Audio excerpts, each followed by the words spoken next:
Boa noite, seja bem-vindo ao programa Viva Life.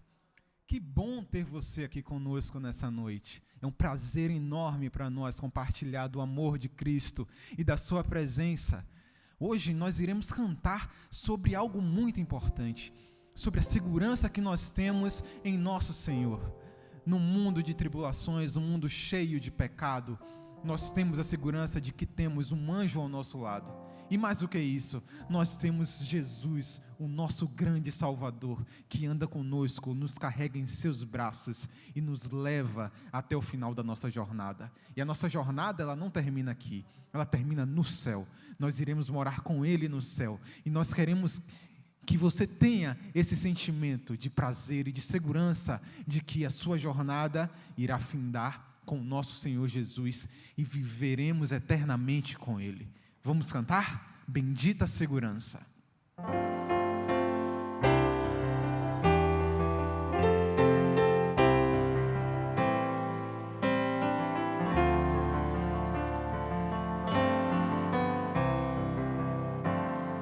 Que segurança sou de Jesus,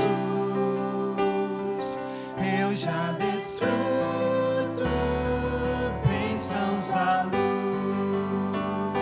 Sei que herdeiro sou de meu Deus, Ele me leva à glória dos céus. Canta minha alma, canta ao Senhor, rende-lhe sempre honra e louvor. Canta minha alma, canta ao Senhor, rende-lhe sempre honra e louvor. Cante conosco. Sendo submisso sempre ao bem, cintos elevos puros além, anjos descendo, trazendo alvor, ecos da graça, bênçãos do amor. Canta minha alma, canta ao Senhor, rende-lhe sempre honra e louvor. Canta minha alma, canta ao Senhor, rende-lhe sempre honra e louvor. Sempre vivendo em seu grande amor, me regozijo em meu Salvador, esperançoso, vivo na luz.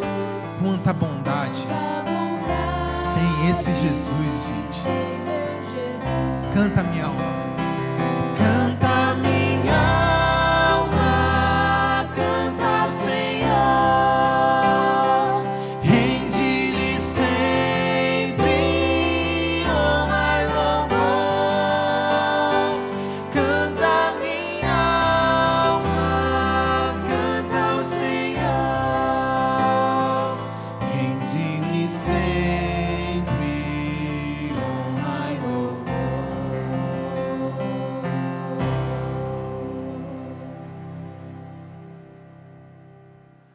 Olá, tudo bem? Que alegria ter a sua companhia nesse momento. Muito obrigado por você ter escolhido estar conosco nesse dia especial. Que a graça e a paz do Senhor Jesus possa estar com você. Seja muito bem-vindo à nossa transmissão da Adventistas Life. Eu espero que essa série tenha realmente feito com que você possa ter um encontro com Deus e ter aí entendido melhor a respeito da doutrina da salvação, a soteriologia. Essa série Salvos é uma série muito especial que tenta responder a pergunta, pretende responder a pergunta: o que você deve fazer para ser salvo? E esse é o último tema dessa série. Muito obrigado. E eu quero te convidar nesse momento a juntos fazermos uma oração, pedindo que o Senhor fale ao nosso coração. Vamos orar. Pai querido, mais uma vez, Senhor, nos encontramos aqui e tiramos esse tempinho, mesmo, quem sabe, no aconchego do lar, no sofá, quem sabe, através desses dispositivos, mas nós queremos, de alguma forma, ter essa experiência contigo também através da Tua Palavra. Te pedimos que o Senhor fale ao nosso coração nesse momento e que a Tua graça maravilhosa possa nos motivar a amarmos e nos tornarmos a cada dia mais santo, Pai. Te rogamos a Tua companhia, nosso coração está aberto para mais uma verdade da Tua Palavra, em nome de Jesus. Amém. Muito bem, você já deve ter percebido que o tema dessa noite é santificação. Nós já conversamos sobre a restauração, conversamos a respeito também da justificação, e agora nós vamos conversar sobre a última parte, que na verdade é uma continuidade do tema anterior. E eu queria começar revisando para você o que foi que nós conversamos na semana passada. Nós vimos de uma forma sucinta que nós somos salvos pela graça. Você é salvo pela graça. Amém?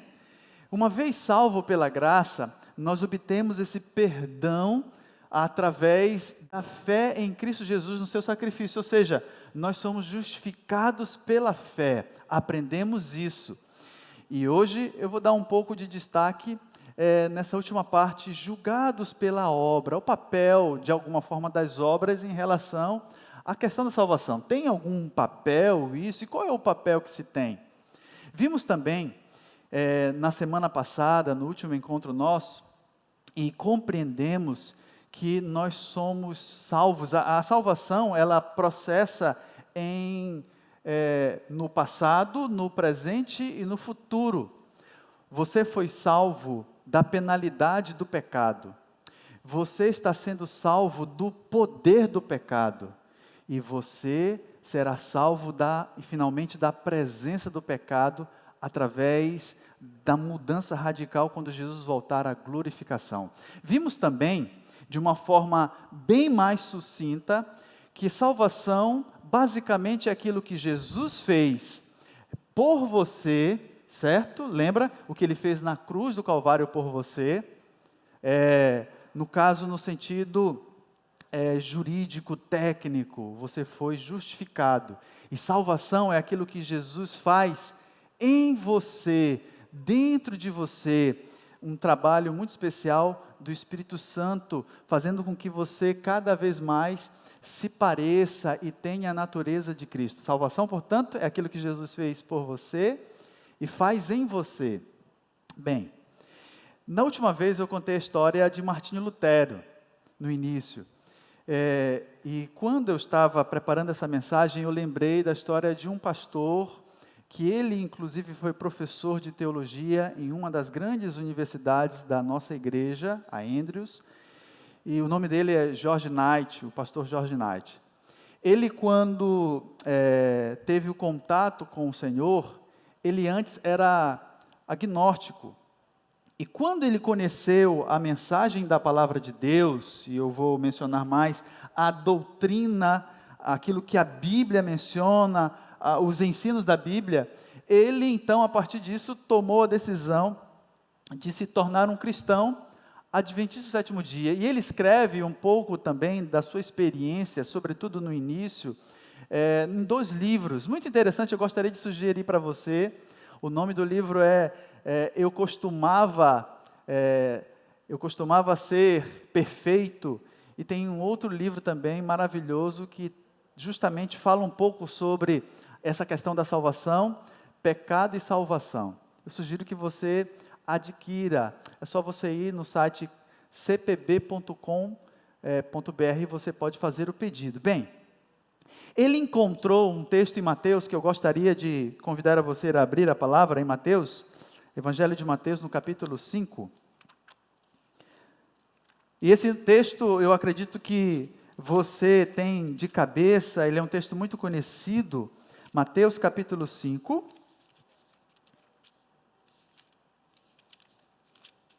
versículo 48, diz assim, ó: portanto, sejam perfeitos como perfeito é o Pai Celestial de vocês. E ele, quando leu esse texto, ele entendeu uma ordem divina que ele deveria buscar na sua caminhada cristã, ser perfeito como perfeito é o próprio Pai. Já imaginou esse grande desafio? E ele foi impactado com esse verso. E ele tinha o costume também de estudar outros livros, e um desses livros que ele encontrou foi Parábolas de Jesus, um livro de Ellen White. E quando ele chegou na seguinte citação, e ele então leu e foi impactado também. Lá nesse livro diz o seguinte: quando o caráter de Cristo se reproduzir perfeitamente em seu povo, então virá para reclamá-los como seus. Vejam aí, quando o caráter de Cristo perfeitamente se reproduzir no seu povo. Knight, depois dessas duas passagens, ele entendeu que deveria fazer de tudo para ser um cristão perfeito. De forma que ele afirma o seguinte, ele decidi que ele seria o primeiro cristão perfeito desde Cristo. E aí ele começou, então, a partir disso, a operar uma mudança completa no seu estilo de vida. Ele diz, inclusive, que se alguém perguntasse para ele o que na comida tivesse algo de errado que fazia mal, em detalhes ele conseguiria então descrever, para você ter uma ideia. E nessa busca, de alguma forma, de viver uma vida assim, ele começou a perceber que ainda continuava um vazio no seu coração. Eu falo para alguém que de alguma forma busca através das regras, da doutrina ou das normas, de alguma forma aplacar ou conseguir algum benefício. Lembra que eu contei para vocês como era o meu entendimento de salvação? Que quanto mais boas obras eu fazia, eu entendia que assim eu estaria conquistando a salvação, e que no final Deus ia colocar as boas obras numa balança e as coisas ruins que eu fiz, e se eu tivesse feito mais coisas boas, eu conseguiria então o favor de Deus. Como nós nos enganamos? Nós costumamos a pegar a Bíblia e ler algumas passagens fora do contexto, e quando a gente faz isso, a gente tem um pretexto para então seguir um entendimento equivocado. Knight, quando ele pegou novamente a Bíblia e foi examinar agora aquelas mesmas passagens dentro do contexto, ele entendeu que Jesus estava falando diferente da sua compreensão. Tome muito cuidado, não leia coisas separadas do contexto maior, porque assim você pode se equivocar no seu entendimento sobre o ensino sobre salvação. Por exemplo, lembra o texto de Mateus, capítulo 5, que nós lemos no início, no verso 48? Se você retornar lá agora, vamos juntos, vamos para o contexto, vamos ler o texto anterior, Mateus, capítulo 5, a partir do versículo 43. Olha só o que Jesus, na verdade, estava querendo falar aqui naquele verso. A partir do verso 43 diz assim, olha: vocês ouviram o que foi dito, ame o seu próximo e odeie o seu inimigo, mas eu lhes digo, ame os seus amigos e orem por aqueles que vos perseguem, para que vocês venham a ser filhos do Pai que está nos céus, porque Ele faz raiar o sol sobre os maus e bons, e derrama a chuva sobre os justos e injustos. Se vocês amarem aqueles que os amam, que recompensa vocês receberão? até os publicanos fazem isto. E se saudarem apenas os seus irmãos, o que estarão fazendo demais? E aí Jesus conclui: seja perfeito, como perfeito é o Pai. Aquele texto da parábola de Jesus, de forma isolada, que George Knight leu, quando você continua lendo o restante do texto, e eu quero mostrar para você aquela mesma citação, dando continuidade, para você entender o contexto, diz o seguinte: Cristo procura reproduzir no coração dos homens o espírito de amor abnegado e sacrifício por outras pessoas. Vosso amor será mais perfeito, mais e mais refletireis a semelhança de Cristo em tudo que é puro, nobre e amável. Portanto, Knight, ele concluiu que ser perfeito, e nesse sentido desse texto bíblico e dessa citação, na verdade, tão somente é ter a mesma capacidade de amor de Deus, ou seja, a amar como Deus ama todos nós, e nós devemos amar, e Jesus nos ensina isso, nós devemos amar e orar até mesmo pelos aqueles que nos perseguem, pelos nossos inimigos. Que capacidade especial! E quando você é desafiado a ser assim, você se torna semelhante ao Pai. Muitas pessoas têm Cristo como exemplo, como um modelo. Isso é verdade. Você deve segui-lo como exemplo e seu modelo. Porém, quando você se esforça de ser exatamente como Cristo é, você tem muita dificuldade, porque você tem também aí uma natureza, a natureza carnal, a natureza pecaminosa, e ela está arraigada em você. Vou citar aqui um exemplo interessante. Imagina que você mora num país que tem esse período do inverno e cai muita neve. Aconteceu uma nevasca, você e o seu pai saíram de casa, e então diante disso, quando vocês perceberam, caiu bastante neve, de forma que ficou mais ou menos cerca de 1 metro de altura. Imagine numa situação dessa, como você conseguiria com seu pai voltar para a sua casa? E aí o seu pai diz assim: filho, é simples, o papai vai na frente, e ele vai então fazendo as pegadas, e onde o papai pisa, você também pisa. E aí o seu pai vai na frente, e você vai seguindo as pegadas do seu pai. O que vai acontecer? Naturalmente você vai chegar no seu lar de forma segura. Tem um problema aí. O próximo slide mostra que, na verdade, você não pode vencer com as suas próprias mãos.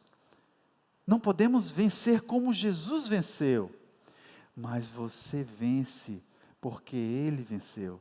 Você tão somente deve aceitar essa verdade na sua vida. Assim como o George Knight, o pastor Knight, Paulo também teve uma experiência semelhante. Ele diz na palavra em Atos capítulo 22,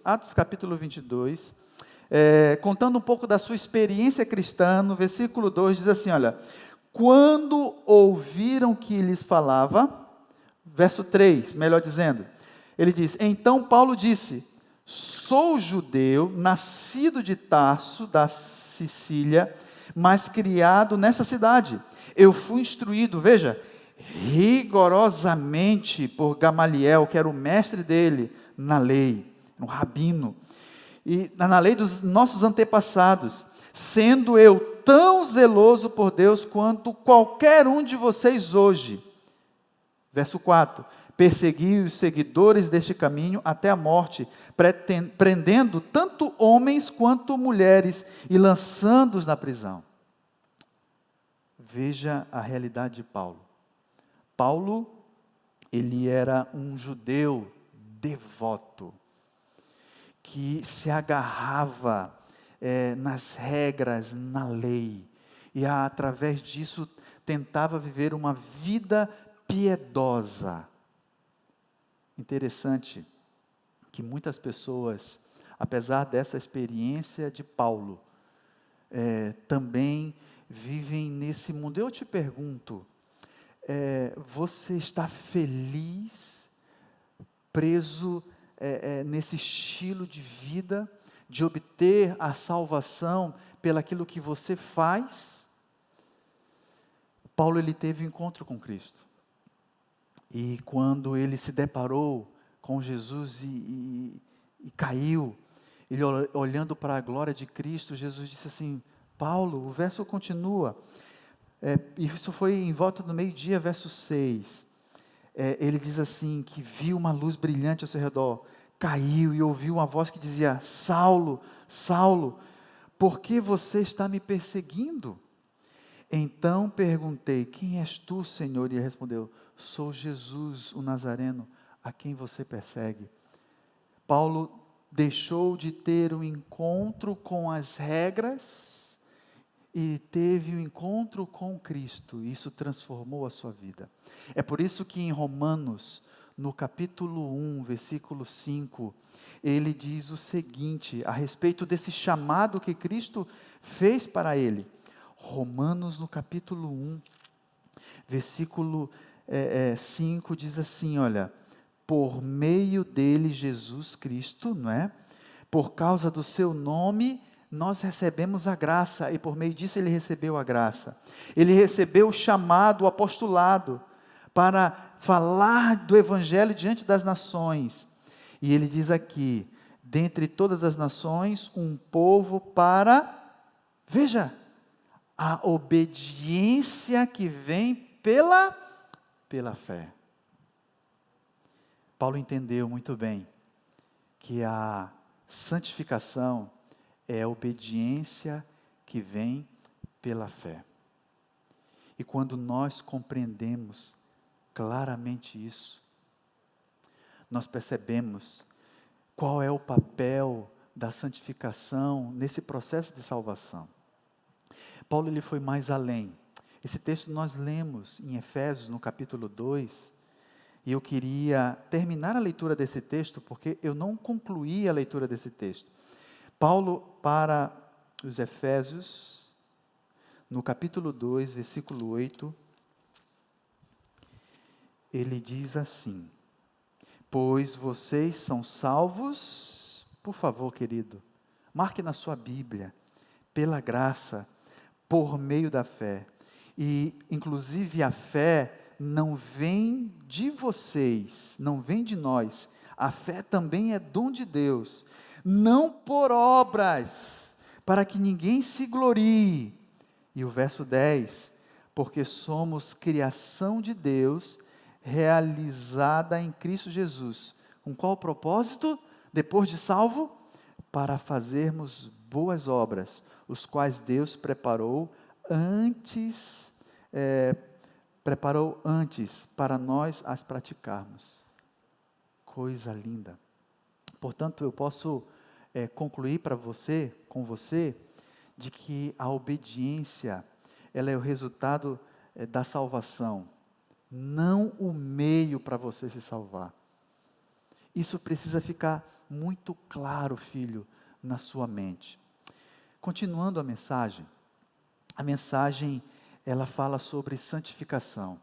E quando nós nos deparamos com a realidade de nós obedecermos a Deus, Deus, ele então colocou princípios na sua palavra que serve para o nosso bem, para nos proteger. E no meio evangélico, existe muita confusão a respeito disso. Muitas pessoas podem chegar a dizer para você assim, você não precisa guardar os mandamentos, a lei de Deus foi abolida, não serve mais não. Olha, nós estamos no período da graça, você já ouviu isso, né? Nós estamos na dispensação da graça, não da dispensação da lei do passado de Moisés. Será que é bem assim que a Bíblia explica? Qual que é o papel da lei? Será que ela tem algum vínculo com a graça? Paulo já disse para você que pela lei vem o conhecimento do pecado. A Bíblia diz isso. A lei, ela mostra para você o seu erro. E quando você entende que está cometendo algo que entristece o coração de Deus, você então recorre a Deus para resolver o problema. Você não recorre à lei para resolver o problema, você recorre à graça de Cristo. É como se você sujasse o seu rosto e não conseguisse ver o erro. E a lei é como um espelho que mostra para você, mas o espelho vai limpar a sujeira que está no seu rosto? Não. Você consegue pegando água e limpando a graça de Cristo. Se eu falo nessa mensagem para algum evangélico que tem rejeitado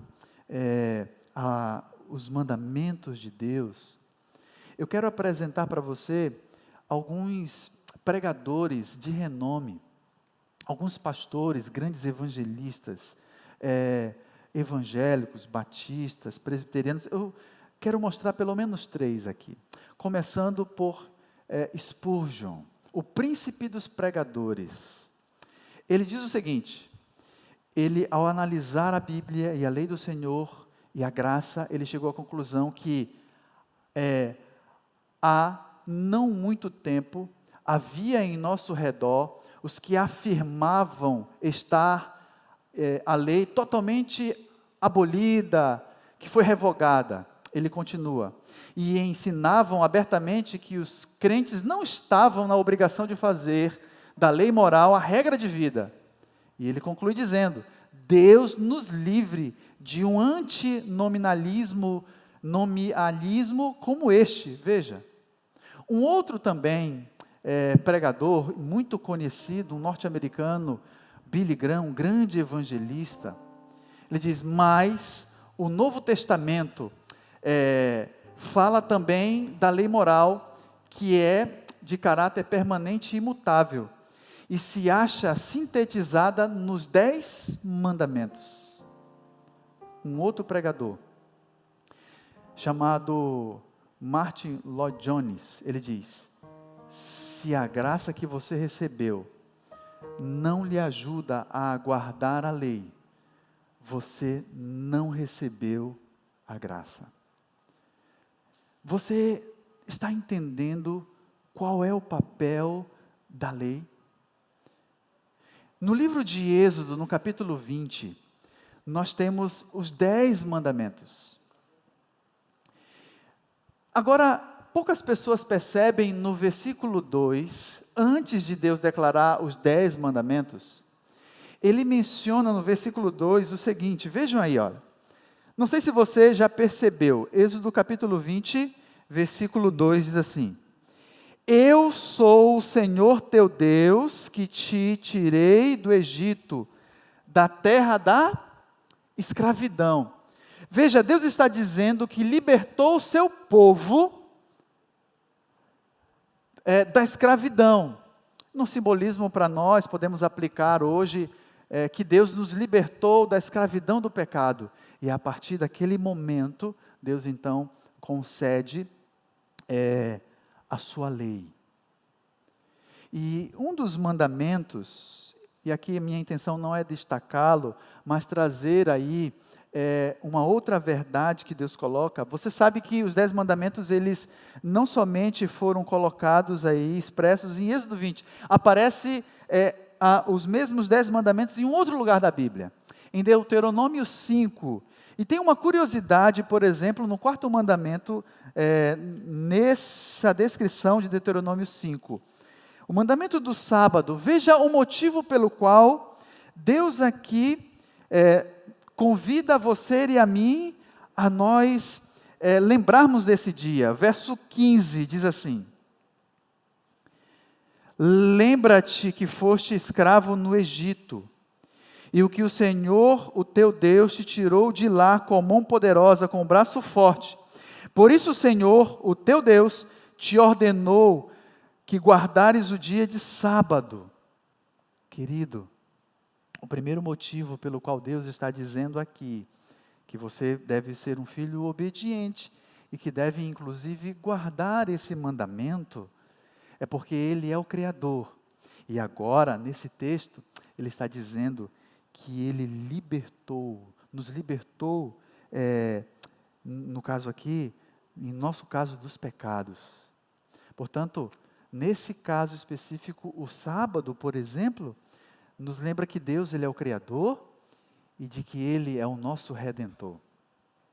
E se você acredita que para você salvo, necessariamente você deve guardar o sábado e a lei de Deus como um requisito para obter a salvação, é só você lembrar da história de Dimas na cruz do Calvário, onde ele olhou para Jesus naquela situação e disse: mestre, lembra-te de mim quando voltares no teu reino. E o que Jesus respondeu a ele? Em verdade eu te digo hoje, nessa situação que eu estou, pendurado na cruz do Calvário, que você estará comigo no paraíso. Eu te pergunto, aquele ladrão, ele guardou todos os 10 mandamentos para ser salvo? Não. Ele foi salvo pela graça, porque exerceu fé. Mas eu acredito que, se ele tivesse a oportunidade de descer na cruz, ele estaria voltando para a sua vida de crime, ou estaria exercendo o seu amor a Jesus através da sua obediência como consequência da sua salvação? Com certeza. Por isso, entenda que a santificação é como se fosse a raiz de uma árvore. Melhor dizendo, a justificação como se fosse a raiz de uma árvore. E a santificação são os frutos, é aquilo que aparece. Isso é muito importante de nós entendermos. Justificação é, na verdade, o seu título para o céu. E santificação é a adaptação, é como se fosse a aptidão para o céu. E as pessoas confundem isso. Quando você é justificado, você também é santificado no mesmo processo, porque quando você aceita Jesus, você permite que o Espírito Santo comece a operar uma mudança na sua vida. Justificação é perdão, e santificação é poder de levar uma vida centralizada em Cristo. Sem Ele, você não vai conseguir. Isso precisa ficar muito claro para você. Davi entendeu isso. Davi, no Salmo 51, depois dele ter cometido um grave delito, um grave pecado, um adultério, e ele mesmo para ficar com a Betseba, ele assassinou um dos seus soldados, Urias. E ele então cometeu um grande pecado. Diante disso, ele foi no fundo do poço. Veja que Davi, ele já tinha sido ungido rei, ele era considerado um homem segundo o coração de Deus, mas pela sua natureza pecaminosa, pelo fato dele não ter continuado tendo uma vida de dedicação a Deus, lido as Escrituras Sagradas, orado ao Senhor, buscado ao Senhor diariamente, ele tropeçou e caiu. E no Salmo 51, ele diz claramente que ele pede perdão a Deus, mas ele diz: cria em mim, ó Deus, um coração puro e renova dentro de mim um espírito inabalável. Portanto, a justificação vem junto com a santificação vem junto com a justificação. Maria Madalena teve encontro com Jesus também. E quando Jesus olhou para ela e disse: cadê os que estão te acusando? As pessoas foram embora porque Jesus tinha dito: quem não tiver um pecado, atire a primeira pedra, quem não tiver pecado. E ele ficando sozinho com ela, olhando para ela e disse: cadê os que estão te acusando? E ela disse: ninguém, Senhor. E o capítulo 8, verso 11 de João diz, declarou Jesus: eu também não te condeno. Justificação. Vai agora, abandone a sua vida de pecado, não peques mais. Santificação. Você entende, querido? Jesus, ele concede, ele libera o perdão, mas ele concede o poder para que você viva uma vida centralizada nele. As duas coisas acontecem no mesmo momento e vão se processando. E você necessita de perdão diariamente, você precisa de santificação diariamente, até porque você tem duas naturezas. Claro, quando você nasce, você recebe a natureza humana, carnal, que leva você para praticar o mal. Nós já conversamos sobre isso. Mas quando você aceita Jesus Cristo como Salvador pessoal e Senhor da sua vida, você recebe um batismo do Espírito Santo e ele começa a operar uma mudança radical na sua vida, começa a lhe transformar. E aí nasce uma segunda natureza, que é a natureza de Cristo. É aquela voz do Espírito Santo que diz: filho, deixe de fazer isso, isso não me agrada. E você começa a ficar ouvindo a voz do pecado e a voz do Espírito de Deus. As duas naturezas. E como é que você faz para que a natureza de Cristo possa vencer? Imagine essa situação, né? Aqueles que me conhecem, as minhas ovelhas, sabem muito bem que eu não sou tão assim robusto, forte, né? Não sou tão musculoso assim e tudo mais. Sou magrinho, né? Vocês podem ver aí, ó. O pastor tá show de bola, né? Ó. Se bem que está nascendo um tanquinho já aqui. Bem, imagine numa situação eu num ringue contra um grande lutador do MMA e tudo mais. Quem é que você vai torcer? Imagine essa situação cômica. E ali, eu tentando, seja claro, quem é que vai vencer? O Spider, não sei se esse é o nome, é o apelido dele, né? Me lembrem aí, por favor. Como é o nome dele? Anderson Silva, isso mesmo, obrigado por você ter me lembrado. Quem é que vai ganhar essa luta? Pastor Gleidson ou Anderson Silva? Você está rindo, né? Está rindo, está achando engraçado. Mas se eu pegar o Anderson Silva e deixar ele ali, durante 1 semana, 2 semanas, 3 semanas, sem comer, sem ele treinar, e eu me alimentando, fazendo exercício físico, treinando, e aí? Quem você acha que vai ganhar? Não, você está errado. Se você acha que é o Anderson Silva e vocês estão falando que é Anderson Silva, eu vou deixar o Anderson Silva 40 dias, 40 noites sem comer, sem nada, e aí? Negão, eu pego e derrubo ele. É a mesma coisa, querido. Alimente a natureza de Cristo. Se você fizer isso, você vai conseguir vencer a natureza pecaminosa. Eu não digo vencer por completo, porque ela só vai ser retirada por completo na glorificação quando Jesus voltar. Eu quero finalizar essa mensagem contando uma história de um amigo meu para você. Há cerca de 25 anos atrás, um garoto que estava crescendo numa família que tinha toda a estrutura possível, onde o seu pai, inclusive, era pastor de uma igreja evangélica, que falava para ele sobre Jesus, mas através de influências, e uma das coisas que fez com que ele pudesse seguir num rumo diferente, foi justamente dele estar ouvindo muito rap e músicas semelhantes, nesse mesmo estilo, em que criou nele uma mente criminosa. E mesmo na sua adolescência, então, ele passou a fazer diversos assaltos.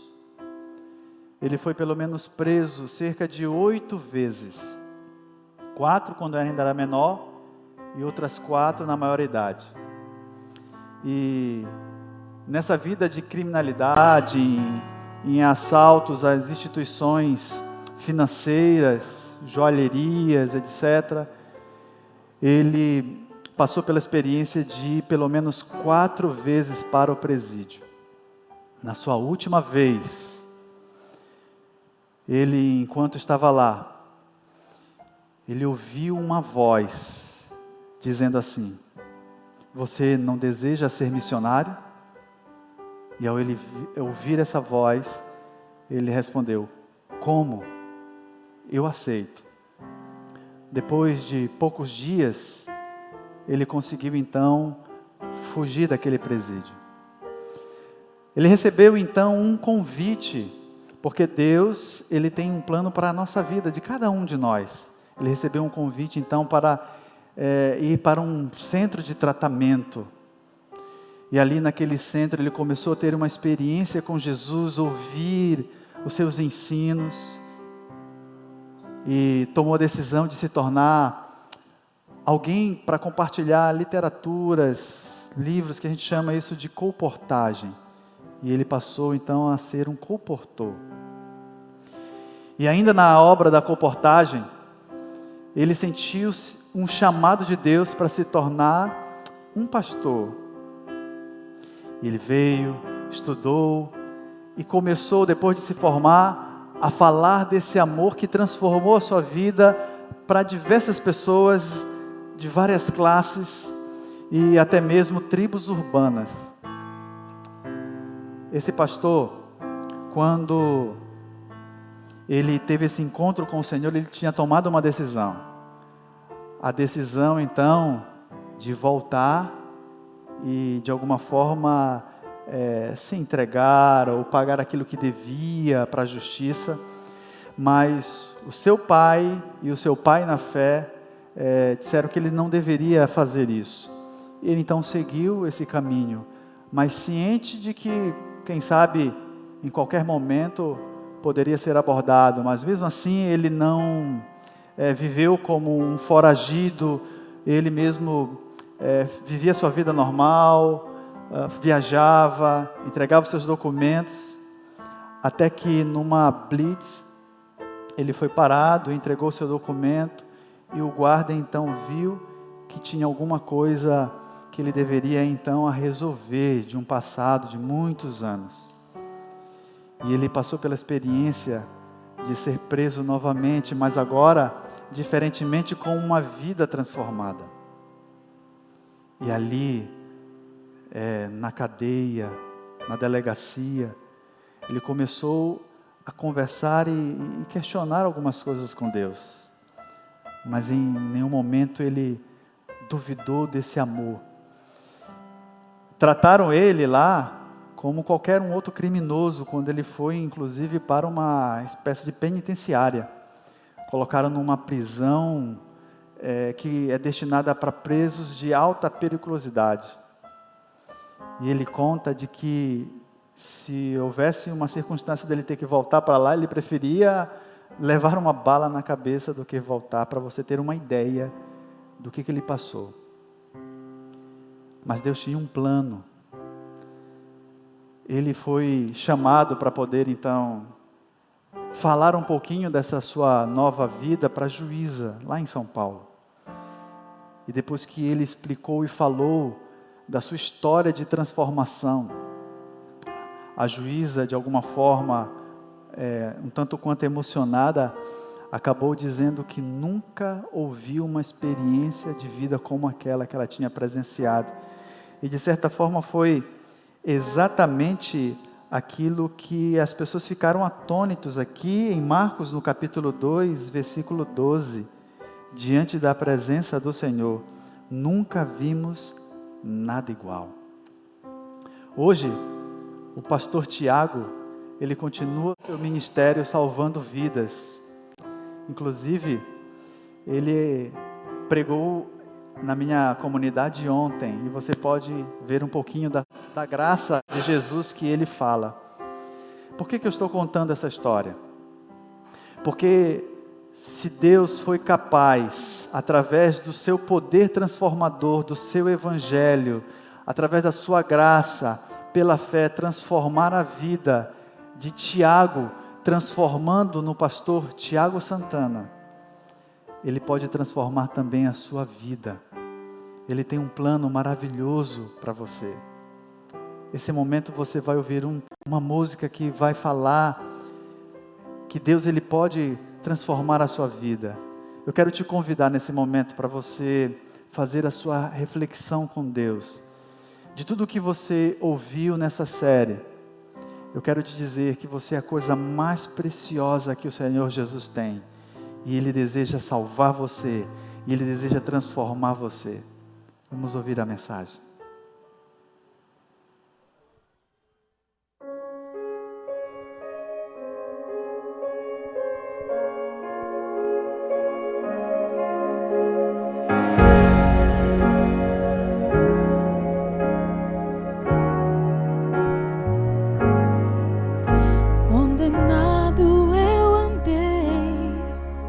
Procurando meu destino e sem rumo eu vaguei, como folha no caminho, mas pelo sangue de Jesus, aleluia, fui achado pela glória de sua cruz, sou feliz e perdoado. Não há limites para o Deus eterno, Ele vai além para conceder sua graça, preciosa graça. E não importa qual o seu pecado, basta aceitar e receber essa graça, preciosa graça.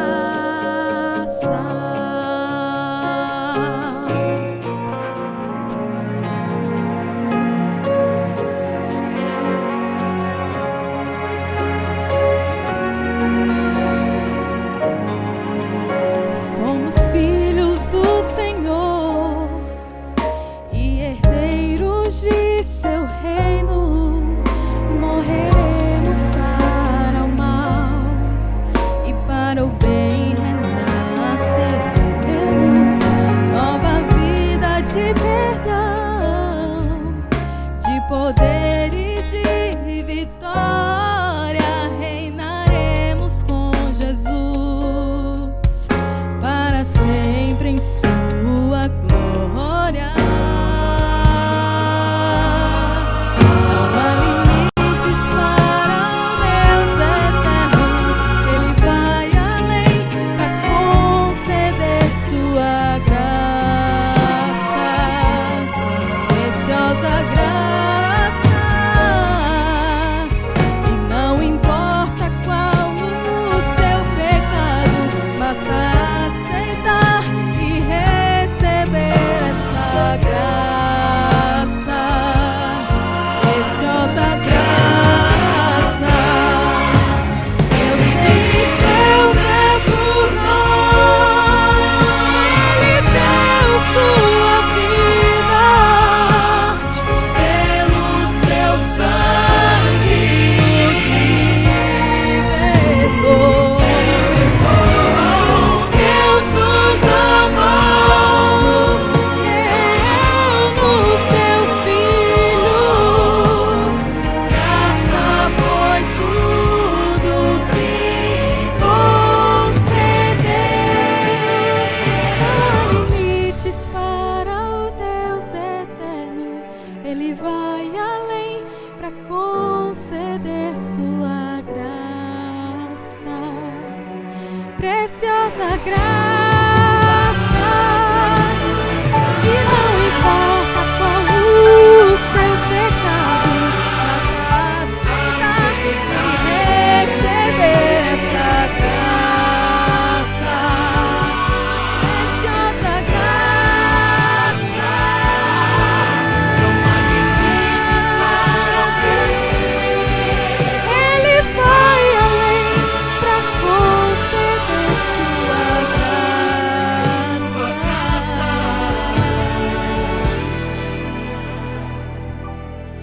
preciosa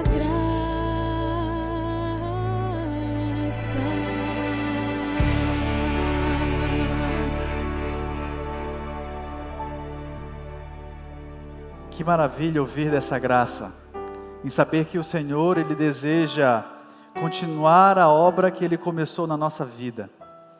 Eu tenho certeza que você sentiu através dessas mensagens o amor de Jesus e a sua graça maravilhosa. E eu acredito que você também deseja entregar a sua vida a Ele.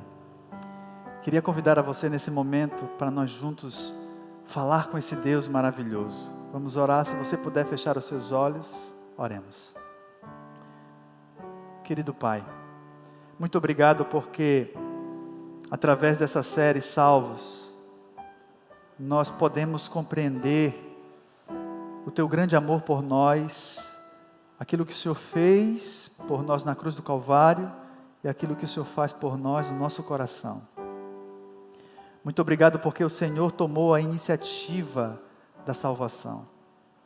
Mesmo estando distantes, perdido no pecado, o Senhor foi em busca de cada um de nós e de uma forma especial nesse Teu Filho que tem ouvido essa série e essa mensagem. Ó Pai querido, não desiste dele, Pai. Não se cansa de amá-lo. O Senhor está de braços abertos para poder receber. A Tua graça não somente liberta, mas também transforma. Que a mesma experiência de transformação que aconteceu na minha vida, na vida do pastor Tiago e na vida de muitos outros, possa ser uma realidade na vida desse Teu Filho também. Querido Pai, que o Senhor continue conosco. Nosso desejo é receber de Ti a transformação completa quando o Senhor voltar nas nuvens do céu e esse corpo que é corruptível, que tem tendência pecaminosa, receba de Ti, Senhor, um novo corpo, uma natureza livre por completo do pecado e recebendo de Ti a vida eterna. Enquanto esse dia não chega, Pai, continua, Senhor, ao nosso lado, caminhando na frente, a fim de que possamos seguir o Teu passo, tendo o Senhor como modelo e exemplo, mas também como nosso substituto. Te agradecemos, em nome de Jesus. Amém. Como sempre eu inicio e como sempre eu termino, que a graça do Senhor Jesus, o amor de Deus o Pai e a comunhão do Espírito Santo esteja com você. Amém.